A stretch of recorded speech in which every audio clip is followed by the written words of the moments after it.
This is the current state of Beijing's housing market. 3,000 apartments on the market, and not a single one can be sold. 50 meters from a subway station, a 300,000 yuan down payment, a unit price of 29,000 yuan per square meter, and yet nothing moves. Beijing's property market has entered a high-risk phase. I'm honestly a bit afraid to buy a home now. Some people have already lost more than 1 million yuan with no way out. Beijing home prices have experienced a sharp and accelerating decline. Homes that cost over 2 million yuan are now being sold for just over 700,000 yuan.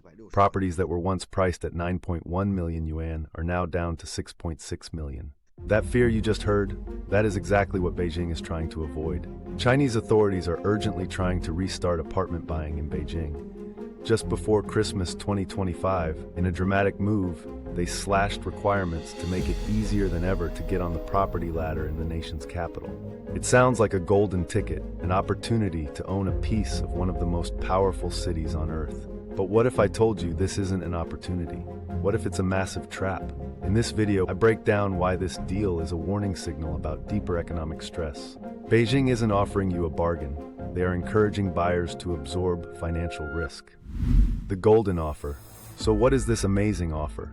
On December 24th, Beijing rolled out new rules to force the market open. And to understand why this matters, you have to understand that for years, Beijing was like a fortress.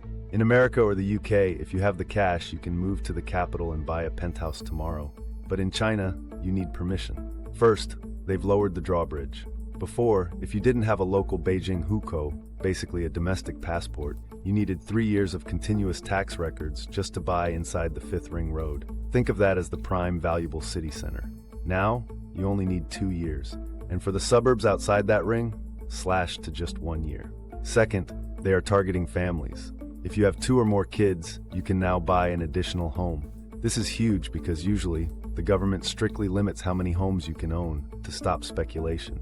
Allowing families to legally own up to 3 properties is a strong signal that authorities want capital flowing back into housing. Third, the money is cheap. Banks have been told to stop punishing people for buying second homes. It is the classic easy money playbook to spark a buying frenzy. The red flag. But here's the red flag. Offers this aggressive usually appear when pressure inside the system is building. Despite these efforts, the market is in a deep hole. New residential sales in Beijing fell 8.2% in the first 9 months of 2025. Nationally, prices in major cities have been falling for over 2 years straight. Even Beijing, the city everyone thought was untouchable, is now seeing sustained price declines. The government is throwing lifelines, but the market is still sinking. This tells you the problem wasn't strict rules. The problem is that people are hesitant to buy amid rapid price declines. The broken model. To understand the panic, you have to understand that for decades, real estate became the dominant store of wealth for Chinese households. In the West, you might put your savings in the stock market or a 401k. In China, the stock market is often seen as a casino, so 70% of Chinese household wealth is locked up in property. This created 3 unshakable beliefs. 1. Massive urbanization would provide endless demand. 2. The mother-in-law economy. Culturally, if you are a young man in China, you usually cannot get married without owning a deed. No house, no bride. 3. Prices only go up. Think of it like the Florida condo boom before the 2008 crash, but on steroids. Developers like Evergrande borrowed insane amounts of money, building entire cities of skyscrapers for people who didn't exist yet. Everyone, banks, local governments, families, went all in.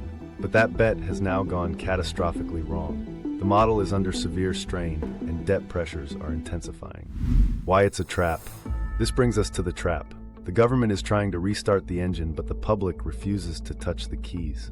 Why? First, a total crisis of confidence. Youth unemployment is high, and the economy is slowing. You don't have to take my word for it.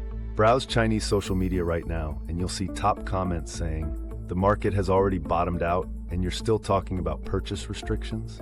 Second, the ghost city reality. There are tens of millions of empty apartments across China. Lowering the bar for buyers doesn't erase this mountain of oversupply. And finally, these policies are actually too timid. Beijing is making small tweaks because they are cautious about triggering additional instability. They are trying to fix a collapsed dam with a band-aid. The global ripple. Why should you care if you live in New York or London? Because real estate is the engine of China's economy. When that engine seizes up, China slows down. And when China slows, the world feels it, from copper prices in Chile to luxury sales in Paris. The ghosts have arrived in Beijing, and they are haunting the global economy. But what do I know? I'm just a panda. Make sure you're subscribed, then click here for the next one.